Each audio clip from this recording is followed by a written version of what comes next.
If you do a Google search on Darvas Box, you will see many examples of indicators purporting to be Darvas Box indicators. Unfortunately, 99% of them got it wrong. If you read Nicholas Darvas's book, How I Made $2 Million in the Stock Market, you would see that he clearly illustrates that all boxes must be the same height. In the boxes you find in the Google search, they are all of varying heights. That type of box is worthless. What you want is a consistent box that is not violated by time, but by price movement. Actually, what Darvas did was create a point and figure chart, only better, in that with the real Darvas box you can see the box forming and thus see in which direction the next box will present itself.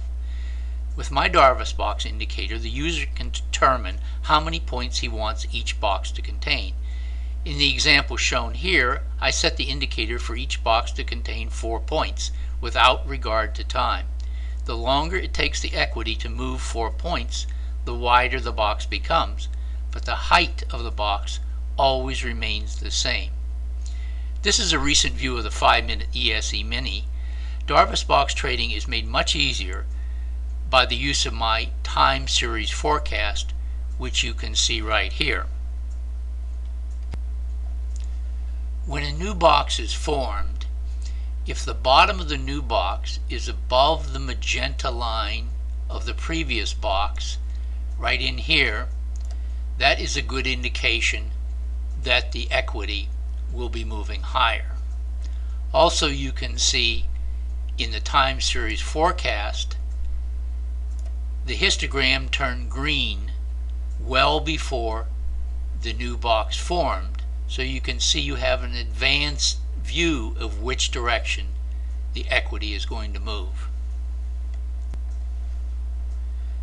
You can also see here in the dynamic overbought and oversold lines, the blue line, which is the overbought line, moves down here prior to any major up move, and you can see this predicts that the equity is going to be moving up. You can see this box formed the bottom below the magenta line, which is a good indication this equity is not going to move much higher in here. Also, in this part of the box, you can see that the histogram already turned red. The oversold line, the yellow line here, moved way up here, which is a very good early indication that the equity is going to move down.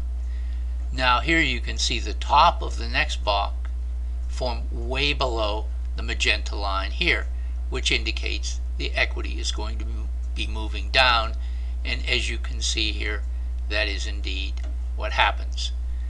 So combining the time series differential indicator with the Darvas Box indicator makes a very clear presentation which way the equity is going to move, and you have a good idea of that even before the move occurs.